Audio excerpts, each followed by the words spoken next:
Apocalipse 2, verso 12 a 17. Ao anjo da igreja em Pérgamo, escreva: estas coisas diz aquele que tem a espada afiada de 2 gumes. Conheço o lugar onde você mora, que é o lugar onde está o trono de Satanás. Sei que você conserva o seu nome e não negou a fé que tem em mim, mesmo nos dias de Antipas, minha testemunha, meu fiel, que foi morto na cidade de vocês, aí onde Satanás habita. Tenho, porém, contra você algumas coisas. Estão aí em seu meio os que sustentam a doutrina de Balaão, o qual ensinava Balaque a armar ciladas diante dos filhos de Israel, para que comessem as coisas sacrificadas aos ídolos e praticassem a prostituição. Além disso, estão também aí em seu meio os que seguem a doutrina dos nicolaítas. Portanto, arrependa-se, senão irei até você sem demora e lutarei contra eles com a espada da minha boca. Quem tem ouvidos, ouça o que o Espírito diz às igrejas. Ao vencedor darei do maná escondido. Também lhe darei uma pedrinha branca, e sobre essa pedrinha um novo nome escrito, o qual ninguém conhece, senão aquele que o recebe. Vamos orar. Bendito Pai, Deus de toda misericórdia, de toda glória, está sentado no trono com toda majestade.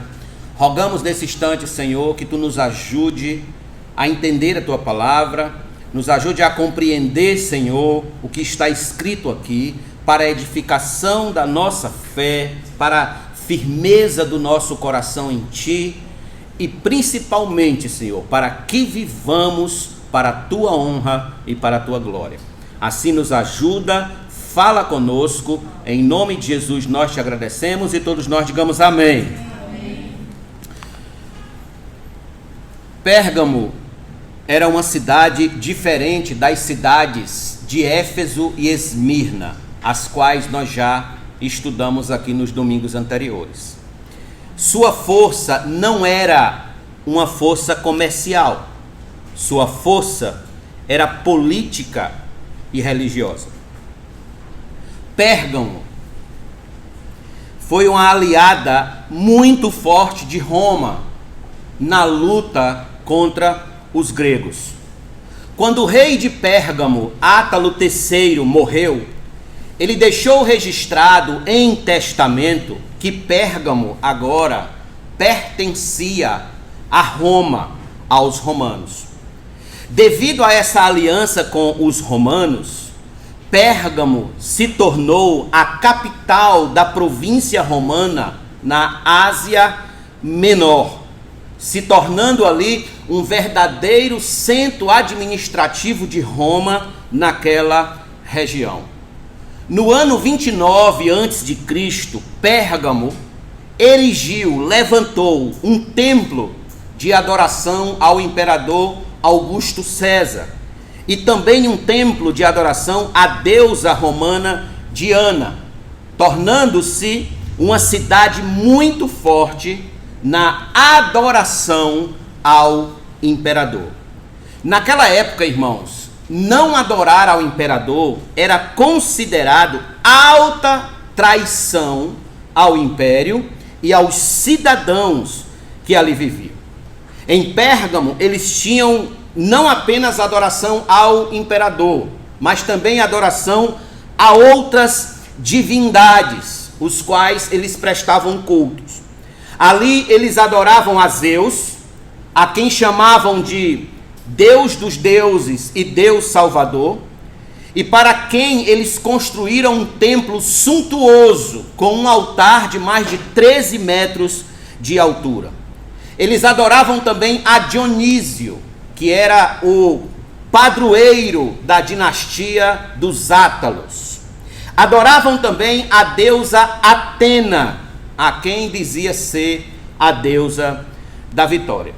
No entanto, o principal dos ídolos que os pérgamos adoravam era um deus chamado Asclépio, ou Esculápio, conforme alguns dizem.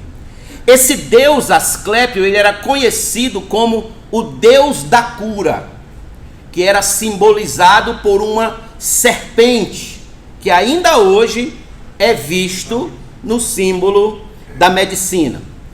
Asclépio era o deus da cura e também conhecido como Deus Salvador, pois salvava o povo da morte, curando as suas enfermidades.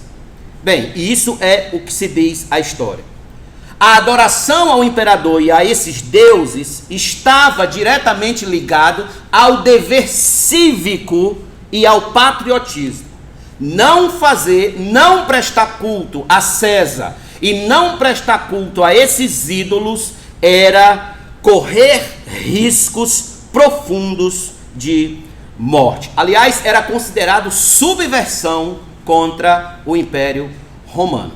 Deixa aqui eu seguir com vocês, antes de eu seguir aqui no meu esboço, mostrar para vocês aqui no mapa, antes de eu seguir falando especificamente da carta, mostrando aqui as 7 igrejas, se é que vocês estão conseguindo ver direitinho.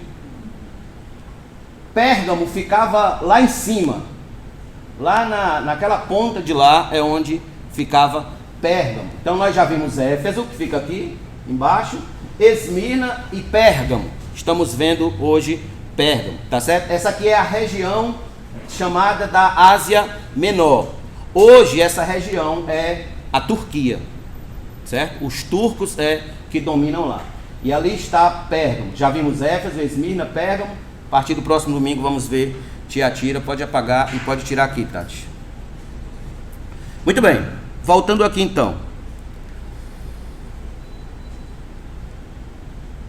Era no meio dessa cidade chamada Pérgamo que estava a igreja para quem Jesus envia esta carta que acabamos de ler.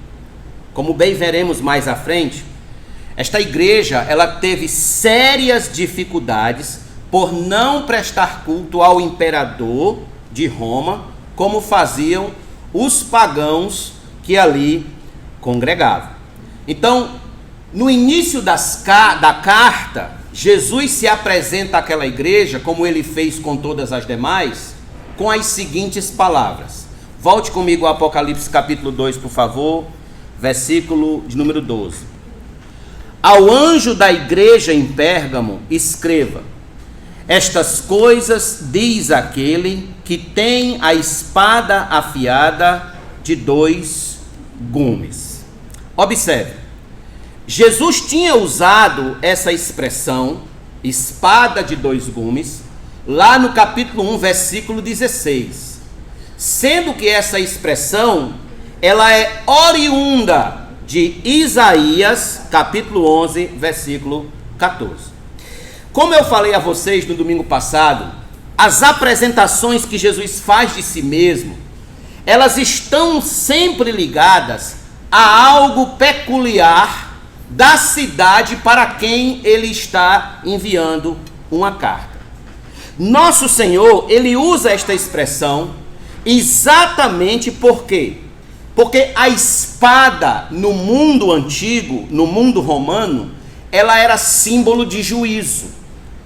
Ela era símbolo de decisão final sobre a vida ou sobre a morte de alguém.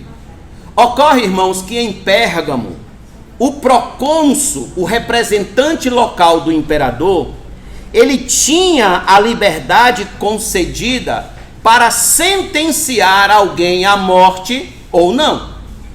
A ele era dada essa liberdade, esse direito. Ou seja, ele tinha o poder da espada. Ele podia sentenciar alguém com a espada à morte ou não. Com isso, Jesus está dizendo àqueles irmãos que quem tem o verdadeiro poder da espada, quem tem o verdadeiro poder de juiz sobre a vida ou a morte de alguém, não são os oficiais romanos, mas Ele é que tem o poder de decisão, de controle final sobre a vida e a morte a quem Deus assim o quiser. Não os pagãos, não os oficiais romanos, mas Cristo. Cristo está dizendo que Ele é quem tem o controle final sobre a vida de cada um de nós. Tais palavras, logo de início, elas servem tanto de consolo quanto de advertência. Ela tem essas duas finalidades: consolo, saber que só meu Senhor é quem decide realmente no final, mas ao mesmo tempo de advertência, que meu Senhor sabe usar de juízo. Então, passado este momento de apresentação de nosso Senhor, ele prossegue com o teor da carta, abordando alguns fatos importantes que merecem destaque. O primeiro fato importante é o seguinte: a fidelidade da igreja de Pérgamo em meio aos riscos. Em primeiro lugar, a fidelidade da igreja de Pérgamo em meio aos riscos. Veja comigo o versículo número 13, por favor, do capítulo 2. Verso 13. Conheço o lugar onde você mora, que é o lugar onde está o trono de Satanás. Sei que você conserva o meu nome e não negou a fé que tem em mim, mesmo nos dias de Antipas, minha testemunha, meu fiel, que foi morto na cidade de vocês, aí onde Satanás habita. Veja, Jesus diz àqueles irmãos, está dizendo aqui, que ele conhece bem, sabe bem, que o lugar onde eles moram está o trono de Satanás. E mais, que é o lugar onde Satanás habita. Para quem não sabe, trono na antiguidade tinha como significado autoridade especial, ou então governo absoluto, governo régio. Esse versículo, ele não diz para nós especificamente o que é esse trono de Satanás. Ele não diz, ele só diz que ali está o trono de Satanás. Porém, várias interpretações são dadas pelos estudiosos, e elas são importantes.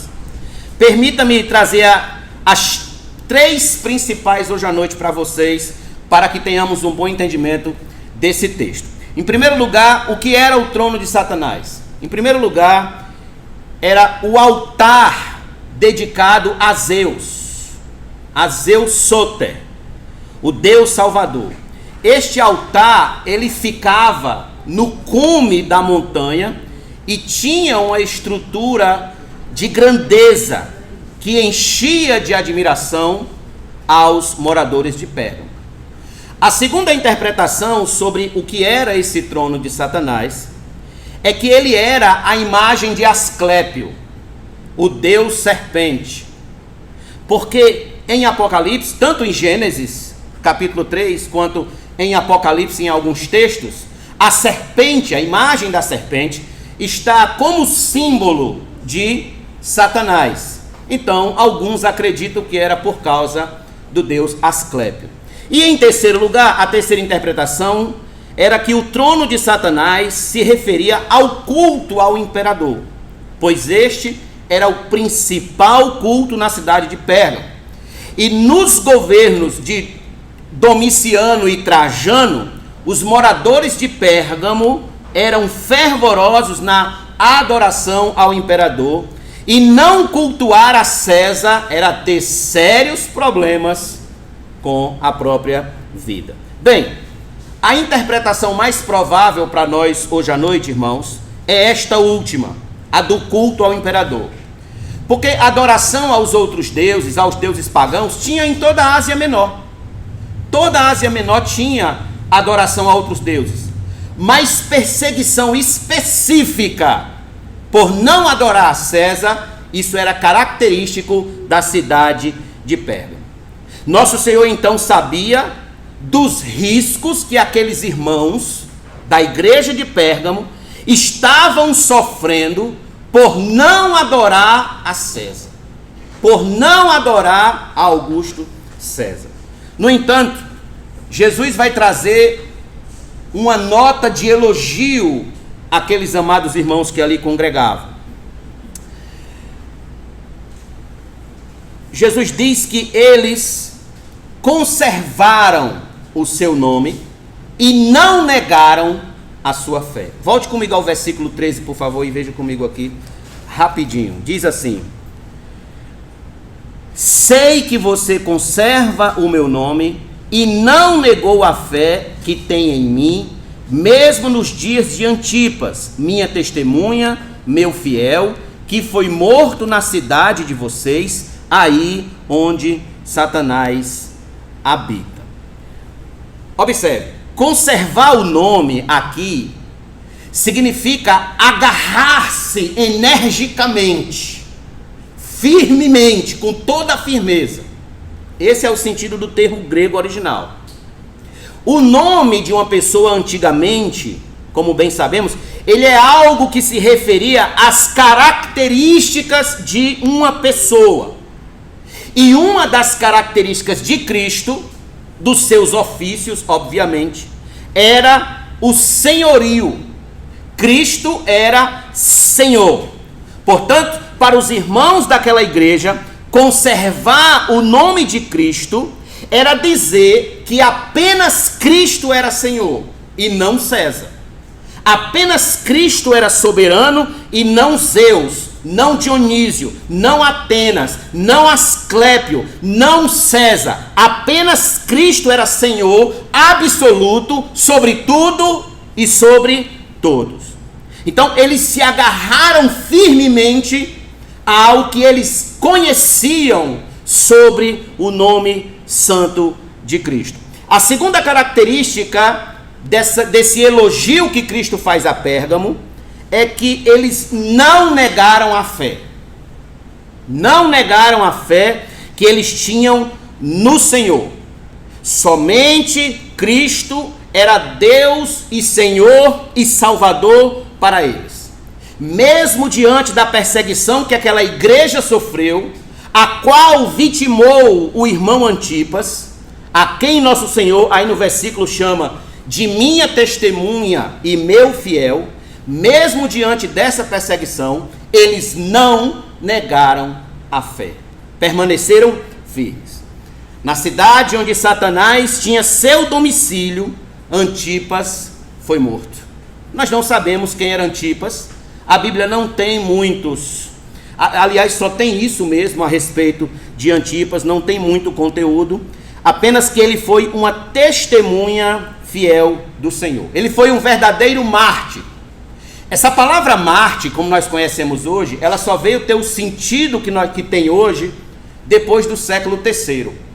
Mas aqui nós podemos ver que ela foi o embrião, a semente do sentido que hoje nós temos de alguém que morre por causa da sua fé. Então, lá em Apocalipse, nós tivemos um irmão mártir. Um irmão mártir que morreu por causa de sua fé. Portanto, irmãos, preste atenção. Nosso Senhor está dizendo a eles que sabe bem, conhece bem onde eles vivem, sabe bem da situação que eles estão passando, quem estabeleceu o seu trono maligno ali. Porém, o Senhor sabe que eles conservaram firmes o seu nome e não negaram a fé, mesmo em dias tribulosos, como foram os dias em que Antipas morreu. Toda a confiança deles não estava em Zeus, não estava em César, não em Dionísio, não em Atenas, em Asclépio, mas unicamente em Cristo. Este é o primeiro fato de destaque importante nessa carta. Este é o primeiro fato. Mas Cristo não traz somente este fato. Cristo traz um segundo fato importante. Em segundo lugar, a tolerância da igreja de Pérgamo com os falsos mestres.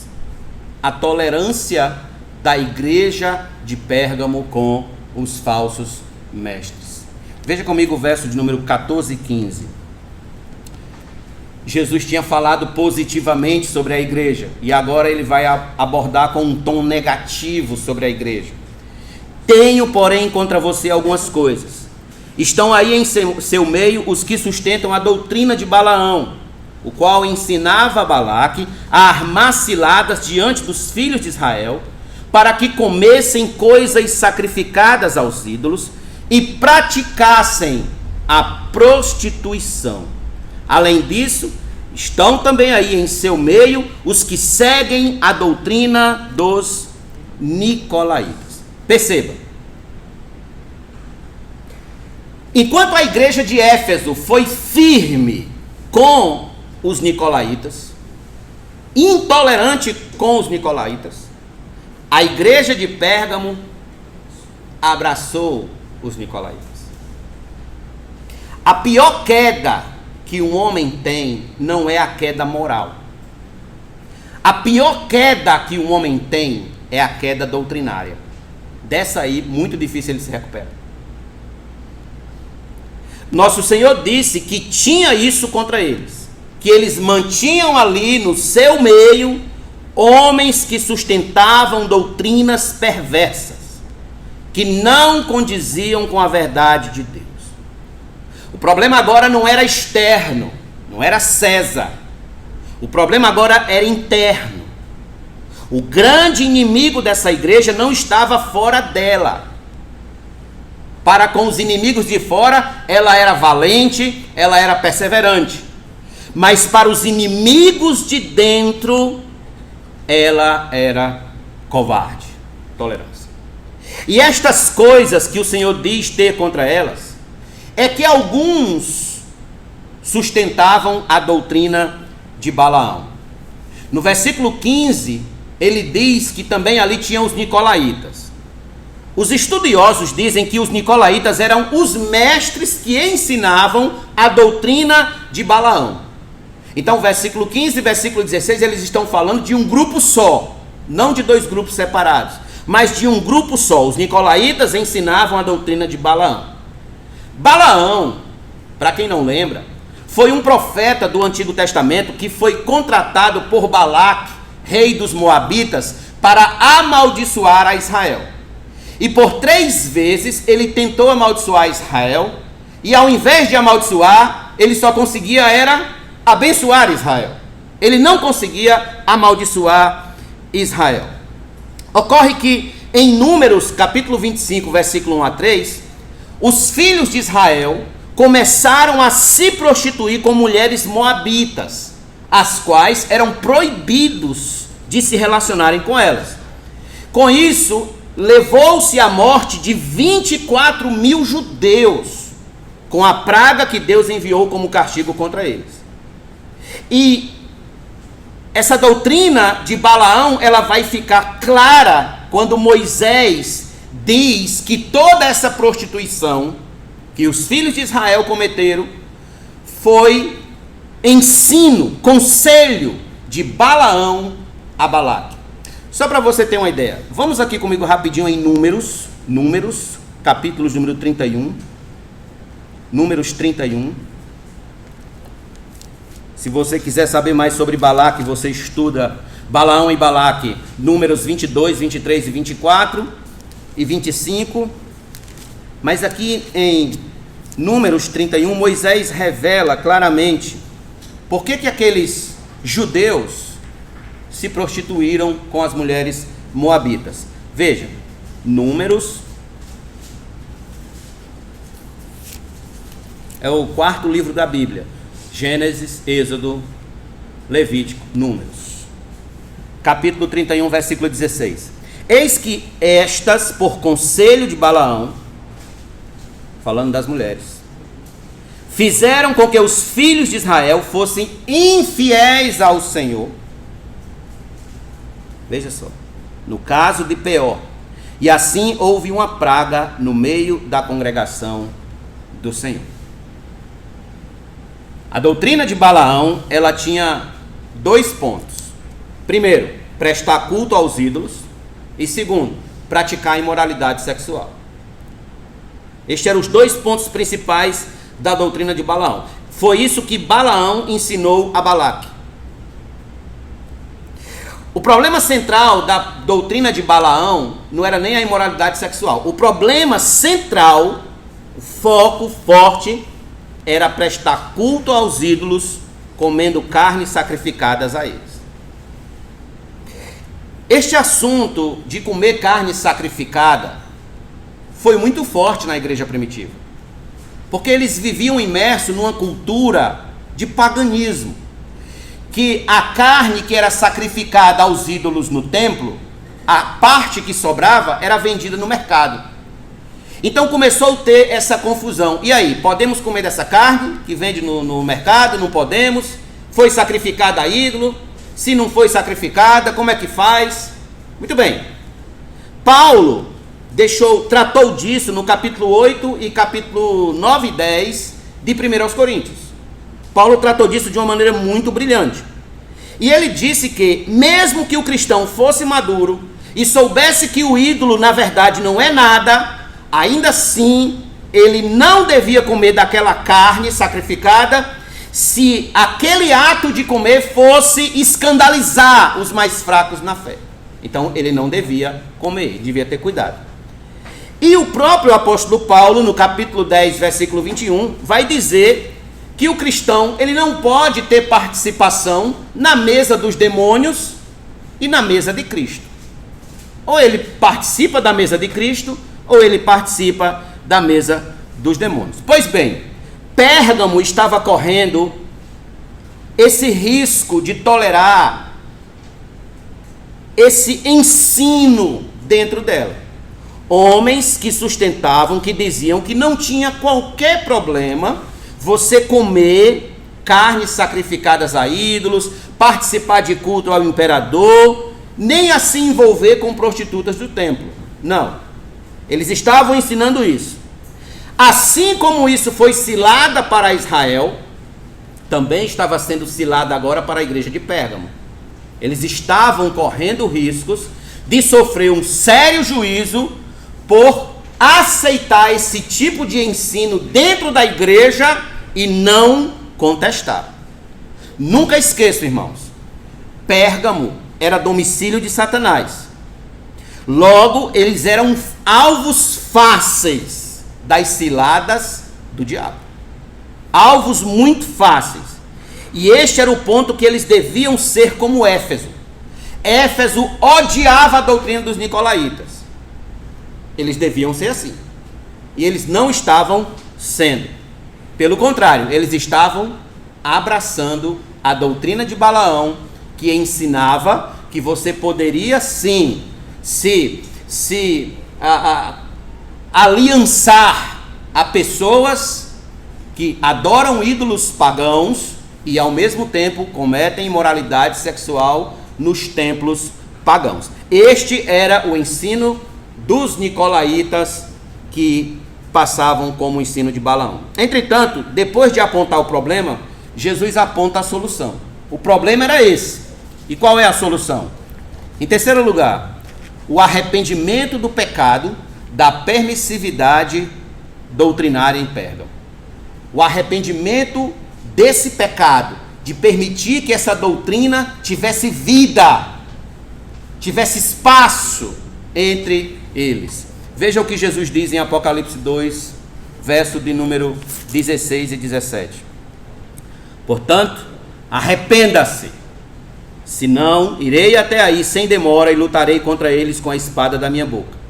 Quem tem ouvidos para ouvir, ouça o que o Espírito diz às igrejas. Ao vencedor darei do maná escondido, também lhe darei uma pedrinha branca, e sobre essa pedrinha um novo nome escrito, o qual ninguém conhece, exceto aquele que o recebe. Esta palavra aqui não é um pedido, não é uma opção, não é algo opcional para Pérgamo, mas é uma ordem, é um imperativo de Cristo. Está num tom absoluto: arrependa-se. É assim que essa palavra está. Do contrário, se eles não se arrependerem, Cristo vai até eles em tom de juízo, como falou o final do versículo 16.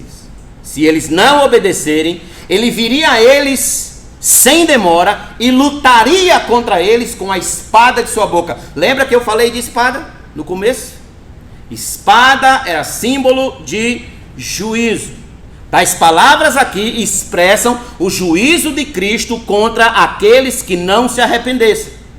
E a vinda aqui, ela pode ter tanto um sentido escatológico, quanto a última vinda de Cristo, quanto um sentido imediato. Cristo viria imediatamente, aconteceria logo. E o fato dele dizer que lutaria contra eles, a ideia aqui é: eu vou fazer guerra contra vocês. Já pensou? Cristo decidir fazer guerra contra a gente? Eu vou fazer guerra contra vocês, se vocês não se arrependerem. Quando Jesus fala do vencedor no verso 17, ele está falando daquele que deve se arrepender desse espírito tolerante com as falsas doutrinas e reagir contra elas. O vencedor aqui é alguém que ouviu, obedeceu ao Espírito Santo, arrependeu-se do pecado da permissividade com os falsos mestres e reagiu contra os falsos mestres. Esse aqui é o vencedor. E ao vencedor será dado duas coisas. Quais são as coisas? Primeiro, dado do maná escondido. Irmãos, aqui é onde a coisa começa a pegar. Para quem interpreta as escrituras, para quem prega e para quem faz exegese. Por quê? Porque o texto não deixa claro o que é o maná escondido e nem vai deixar claro o que é a pedra, a pedrinha branca com o nome escrito. O autor não está preocupado com isso. Não é a preocupação primária dele. A preocupação primária dele é que o vencedor terá essas duas garantias. Comerá do maná escondido e receberá uma pedrinha branca com o nome escrito, o qual ninguém sabe qual é, exceto aquele que o recebe. Essa é a garantia. Mas vamos lá. Nosso trabalho é lutar em cima desses textos difíceis e explicar e melhorar o entendimento para os irmãos. Vamos começar primeiro, buscar entender o que é o maná escondido que ele diz aí no verso de número 17. Vocês devem lembrar que o maná foi o pão que Deus fez descer do céu lá em Êxodo para os filhos de Israel quando eles ainda estavam peregrinando no deserto. Em Êxodo capítulo 16, Deus instruiu a Moisés que pegasse 2 litros de maná e colocasse dentro da arca. Ocorre que, quando o templo foi destruído, não sabemos mais onde essa arca está. O que podemos saber é isso aqui. Abra sua Bíblia em Hebreus capítulo 9, por favor. Hebreus 9. Versículo número 4.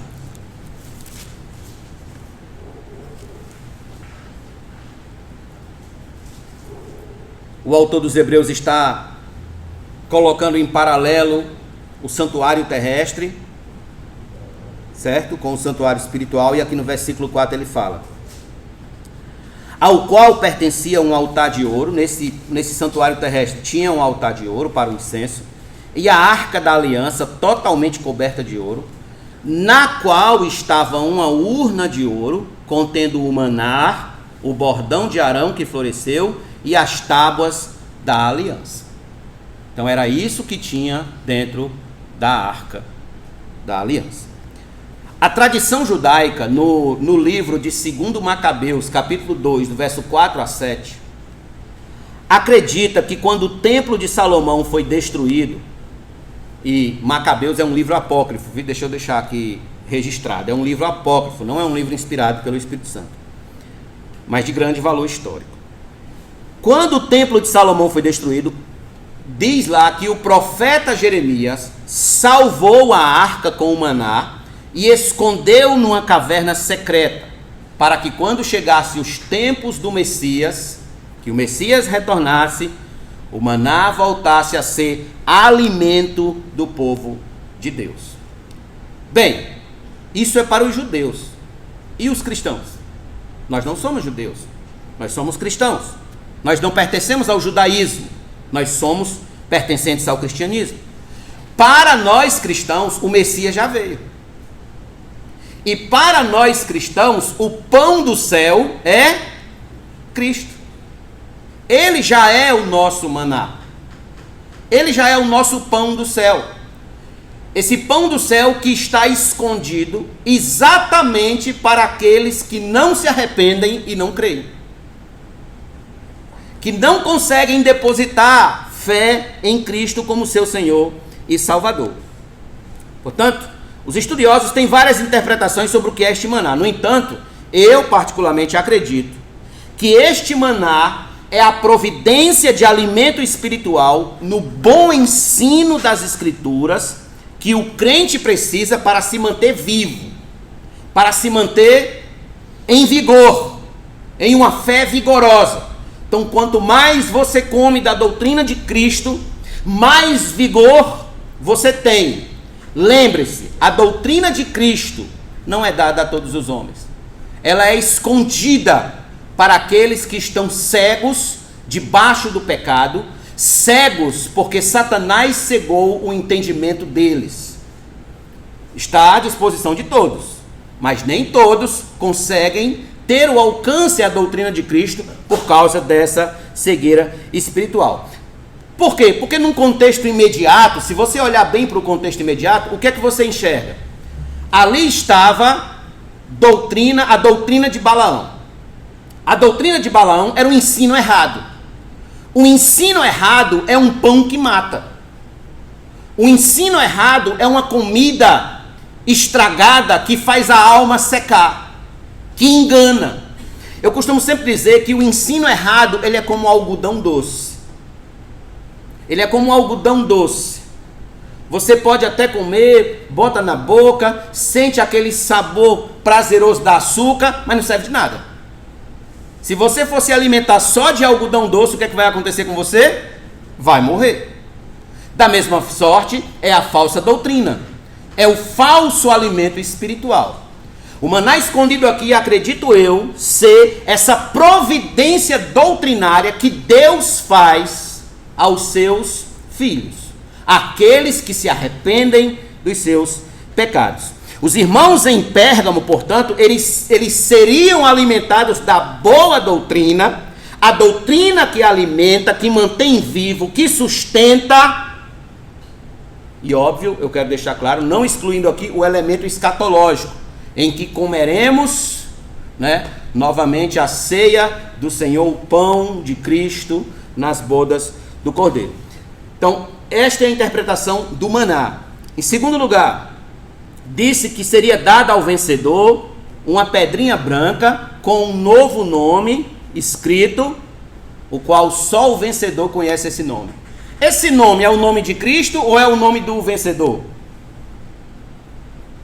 Alguns argumentam que aqui será o momento onde Cristo nos dará um novo nome. Dará a cada um de nós. E será escrito numa pedra, porque pedra é símbolo de permanência. Pedra é símbolo de eternidade. Certo? Lembrem bem, Pérgamo foi onde se originou o pergaminho. Houve um decreto que Pérgamo não podia mais negociar com ninguém, com nenhum outro comércio. Então faltou para eles ali material para escrever o que eles precisavam escrever e começaram então a trabalhar o couro. E com o couro foi de onde veio, que é o pergaminho. Certo? Então a palavra pergaminho, ela vem exatamente da palavra Pérgamo, da cidade de Pérgamo. O que é que acontece? Que um nome escrito em pergaminho, ele tem pouca durabilidade, porque o pergaminho se rasga. Mas um nome escrito em pedra, ele tem durabilidade. Outros dizem também que a pedra branca era usada na antiguidade como ingresso para festivais e também para banquetes. Então, quando a pessoa ia entrar nos festivais de Roma, nos banquetes de Roma, a pessoa apresentava uma pedra branca. Eu trouxe essas interpretações porque Grant Osborne e George Eldon Led sugerem estas duas opções interpretativas como as mais possíveis e eu estou colado com eles. Em suma, o que é que eles estão querendo ensinar aqui? Que os crentes de Pérgamo que se arrependessem de tolerar os falsos mestres já teriam a garantia de entrada na festa do Messias. A pedra branca já seria a garantia de entrada. E ainda receberiam um novo nome que Deus dá aos crentes do seu filho. A igreja de Pérgamo, por fim, irmãos, ela foi desafiada a vencer por meio do arrependimento. Era isso que eles precisavam vencer. O vencedor, quem é o vencedor? O que se arrepende. De quê? De tolerar falsos mestres. Esse era o vencedor. Essa é a história da igreja de Pérgamo. O que podemos tirar de lições para nossas vidas da igreja de Pérgamo? 3 lições. Primeiro, devemos ser fiéis ao Senhor ante as pressões do mundo. Devemos ser fiéis ao Senhor ante as pressões do mundo. O mundo pagão exercia forte pressão sobre aqueles irmãos para que eles cultuassem a César, cultuassem Asclépio, cultuassem a Zeus, cultuassem Atenas, porém eles permaneceram fiéis, ao ponto de um deles sofrer a morte, que foi Antipas. Irmãos, hoje não é diferente. O mundo quer nos pôr de joelhos aos seus pés.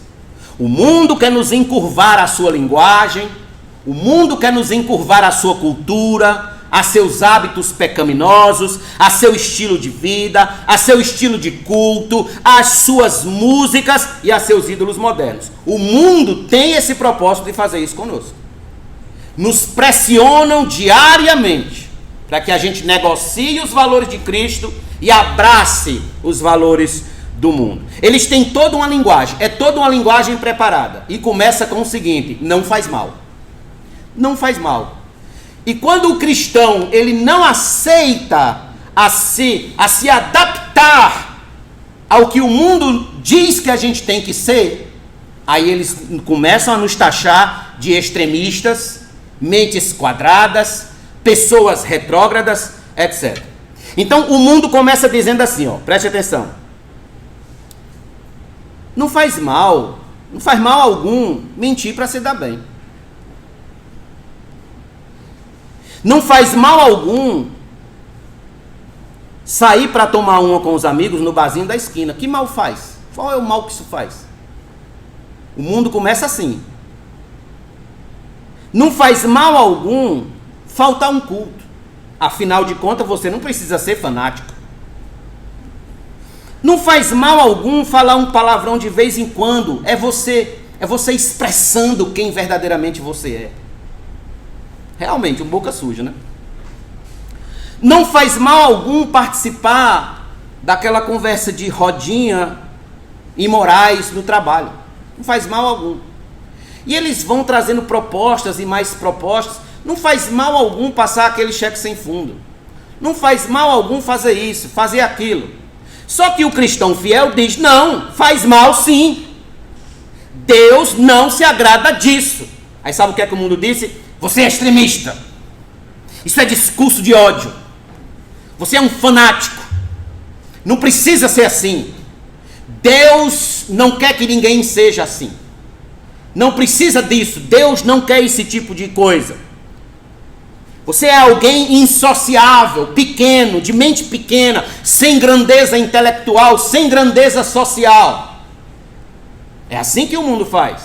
É a pressão do mundo para que nós nos adaptemos aos seus valores pervertidos. Pergunto aos irmãos: não é isso, porventura, que a patrulha atual do politicamente correto está fazendo diariamente nas redes sociais, nas universidades, nos círculos intelectuais, nas TVs, nos rádios, etc?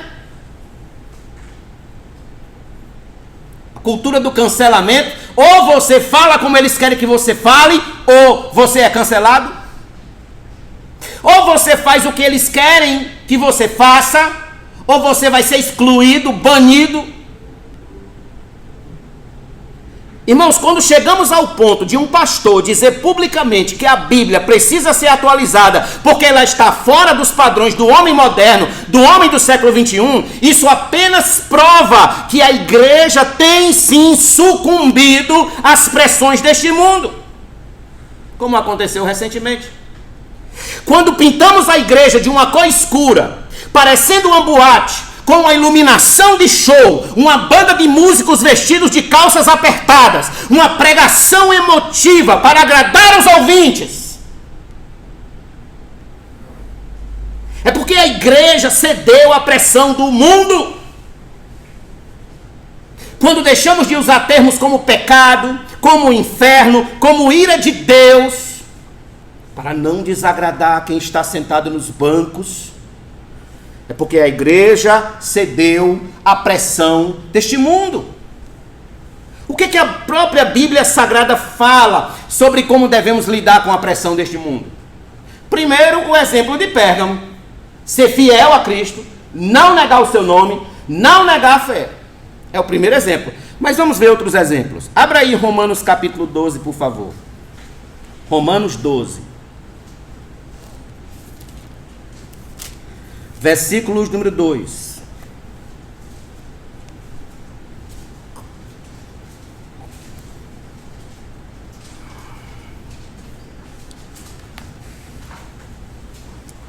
E não vivam conforme os padrões deste mundo, mas deixem que Deus os transforme pela renovação da mente, para que possam experimentar qual é a boa, agradável e perfeita vontade de Deus. Não vivam conforme os padrões deste mundo. Não é o mundo que tem que reger a igreja. Agora vá, por favor, para Tiago, capítulo número 4. Um texto conhecidíssimo. Tiago 4. Versículo número 4. Algumas traduções dizem infiéis.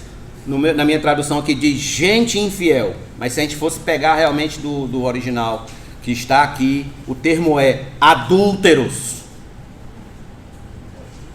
Vocês não sabem que a amizade do mundo é inimizade contra Deus? Aquele, pois, que quiser ser amigo do mundo, se torna inimigo de Deus. Agora dê um salto aí para a primeira carta de João, capítulo número 2. Primeira carta de João, capítulo 2, verso 15 a 17. E esse texto fecha a questão. Esse texto é suficiente para mostrar qual deve ser a nossa postura ante as pressões deste mundo, ante ao que o mundo nos oferta diariamente em suas vitrines. Verso 15: não amem o mundo nem as coisas que há no mundo. Se alguém amar o mundo, o amor do Pai não está nele.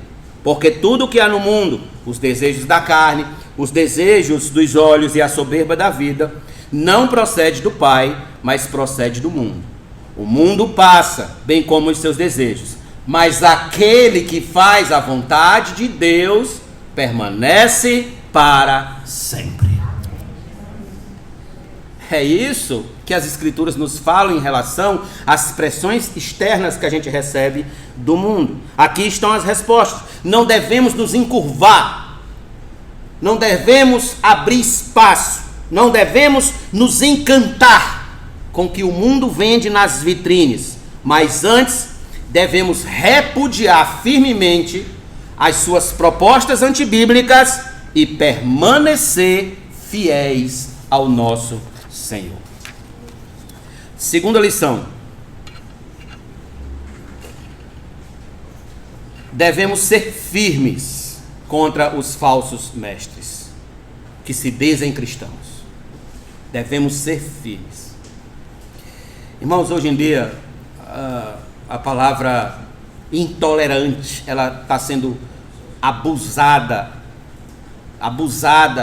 no bom uso que deveria ser usado. Ela está sendo abusada. Basta que você não concorde com alguém, a pessoa já lhe taxa de intolerante. Porque você é intolerante. Isso é discurso de ódio. Ali estava uma igreja inteira, sendo repreendida. E eu quero deixar claro que Jesus, quando escreve, ele diz ao anjo da igreja, ao pastor da igreja, ao representante da igreja, porque falando ao pastor, ele estaria falando toda a igreja. E lembrando que a igreja, ela é a cara do pastor, O que o pastor é, a igreja será.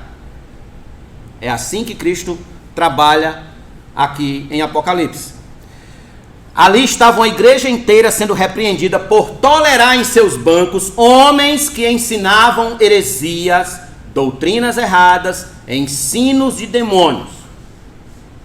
E aí eu digo a vocês, nunca fomos tão parecidos com a igreja do Apocalipse, com uma das igrejas do Apocalipse, como somos parecidos com Pérgamo neste aspecto.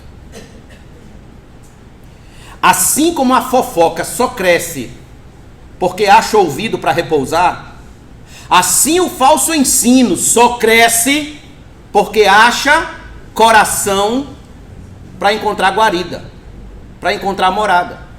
O apóstolo Paulo disse que nos últimos dias os homens se cercariam de falsos mestres, ouvindo as suas fábulas, como que sentindo coceiras nos ouvidos, porque exatamente esses falsos mestres, eles iam ensinar o que essas pessoas queriam ouvir. Não o que Deus queria falar, mas o que elas queriam ouvir. A igreja moderna tem sido leniente com falsos mestres em seu meio. E o problema está aí. O problema está aí. Está à vista de tudo, de todo mundo. Um cristianismo que oferta uma graça barata, um cristianismo sem cruz, um cristianismo sem inferno, um Deus sem ira e sem justiça. E nós permitimos que os falsos mestres do nosso tempo abusassem de outra palavra, que é a palavra amor. Então, a fim de serem aceitos com suas falsas doutrinas, eles usam a palavra amor. E aí eles não podem ser questionados, eles não podem ser colocados contra a parede, eles não podem ser inquiridos, porque isso é falta de amor. É porque você não ama. É porque você não tem empatia. É porque você não sabe oferecer amor. O resultado disso é o quê? Uma igreja apinhada de lobos. Lobos. Homens ensinando que você precisa de Jesus, mas também precisa do sal grosso. Homens ensinando que você precisa de Jesus, mas também precisa da rosa ungida, da água consagrada, do óleo ungido de Israel, do sabonete milagroso, da vassoura poderosa, etc. Muitas seitas, como as Testemunhas de Jeová, os Adventistas do Sétimo Dia, os Mormons, o Neopentecostalismo e tantas outras, não existiriam hoje se a igreja não tivesse tolerado tais pessoas em seu meio, quando elas surgiram. A igreja era para ter expurgado tais pessoas, mas você não pode mais fazer isso, porque o que é que vão dizer? É falta de amor. Aí, em nome do amor, a gente enche os nossos bancos de gente herege, gente que não tem o menor compromisso com a verdade de Deus, e a igreja vai sendo atacada, ferida, morta por dentro, como um câncer. Como um câncer.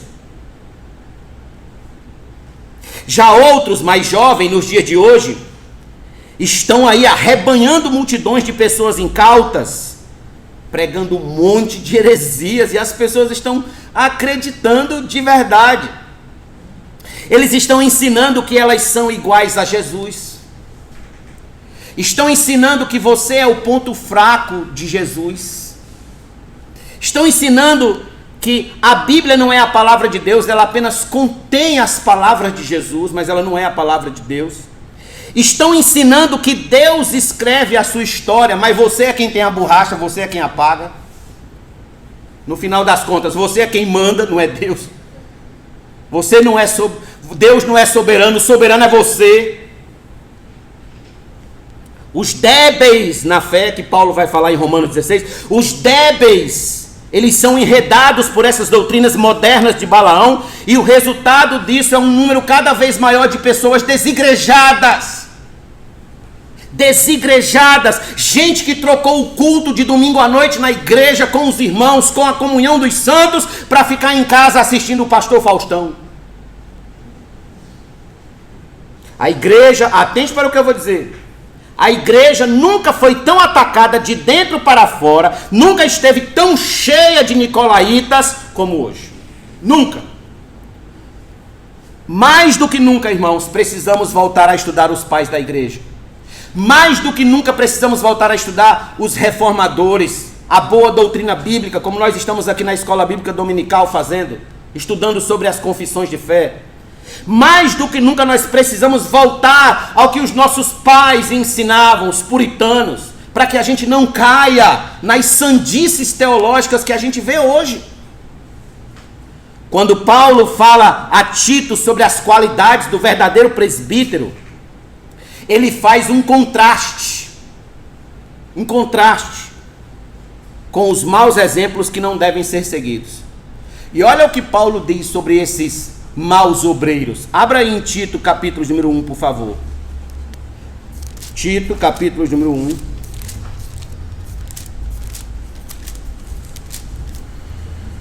Versículo número 10 em diante. Pertinho de Hebreus. Porque existem muitos, especialmente os da circuncisão, e aqui ele se retratava a judeus, falsos mestres, que são insubordinados. Tem uma tradução que diz pauradores frívolos. Não é isso? Na sua tradução está aí? Pauradores frívolos. O que é um paurador frívolo? É alguém que fala coisas sem sentidos. Alguém que fala coisas vazias. Coisas que não fazem sentido. Aí ele diz, falam coisas sem sentido e enganam os outros. Verso 11. É preciso fazer com que se calem, porque andam pervertendo casas inteiras, ensinando o que não devem, com a intenção vergonhosa de ganhar dinheiro. Olha o perigo. É preciso fazer com que se calem.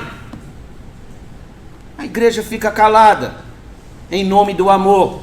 Como é que vai fazer um homem desse se calar? A igreja não tem critério.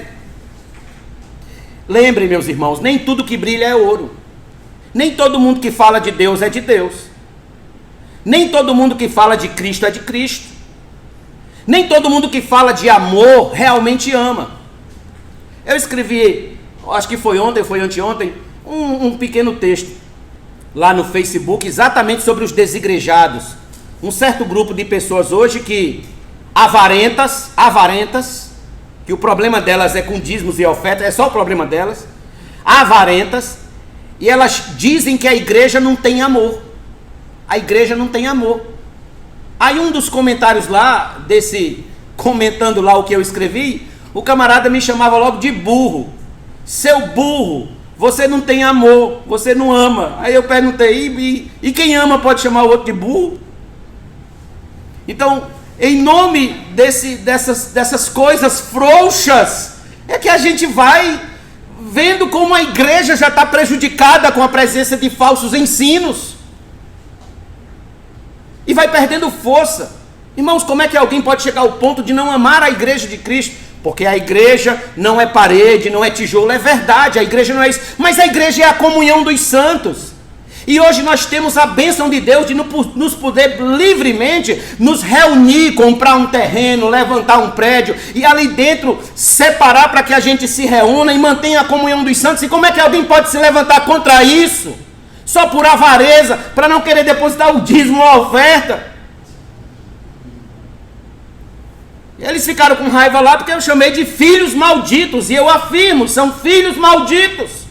Porque os filhos benditos de Deus não tem problema nenhum de se reunir aqui, ou se reunir debaixo de uma graviola, ou se reunir debaixo de um pé de goiabeira, ou se reunir debaixo de uma caverna, seja lá onde for. Os benditos filhos de Deus, eles sempre estarão juntos onde quer que seja. E se tiver de ser aqui, glória a Deus, que Deus nos abençoou. Então eles têm esse problema. Então, meus amados irmãos, a igreja não fez esses homens se calarem. E aí nós estamos agora com sérios problemas. Um cristianismo de quase 50 milhões de evangélicos, porém com uma influência social péssima. Péssima. Neste ponto aqui a gente deve ser como Éfeso. Como Éfeso, não como Pérgamo. Devemos odiar as obras dos falsos mestres. Em terceiro e último lugar, para encerrarmos, nós devemos exatamente nos arrepender. Arrepender de tolerar esses falsos mestres entre a gente e não reagir contra eles. Arrependimento, vocês lembram como eu expliquei aqui na outra série que falamos sobre a ordem da salvação? Arrependimento é uma mudança de mente. Uma mudança de mente, uma mudança de comportamento. Era isso que faria dos irmãos de Pérgamo vencedores. Arrepender-se dessa tolerância, dessa frouxidão com os falsos mestres e seguir firmes fazendo a vontade de Deus. Firmes. Nós também devemos nos arrepender. A igreja moderna precisa se arrepender disso. Precisa se arrepender dessa frouxidão. Precisa se arrepender da preguiça de estudar as escrituras. Precisa se arrepender da preguiça de ler bons livros, de ouvir bons sermões, bons pregadores, de assistir boas mensagens. Precisa se arrepender. Precisamos pedir perdão urgentemente ao Senhor pelos dias em que deixamos os pregadores da prosperidade, os coaches, os pregadores do reteté, os nicolaítas modernos encherem nossos ouvidos com ceras, com seus lixos teológicos que nos afastaram da sã doutrina. Precisamos nos arrepender. Só assim estaremos entre os vencedores. Só assim comeremos do maná escondido e receberemos um novo nome e entrada no banquete nas bodas do Cordeiro. Eu quero ir para lá. Você quer? Eu quero ir para as bodas do Cordeiro. Para isso, nós precisamos nos arrepender disso hoje. Concluo dizendo que o hino 301 do Cantor Cristão diz claramente para que a gente não caia em cilada nas falsas doutrinas. E como é que diz o hino 301? Crer e observar tudo quanto ordenar, o fiel obedece ao que Cristo mandar. Lembra disso? Vamos ficar de pé e vamos cantar esse hino, refletindo sobre a igreja de Pérgamo.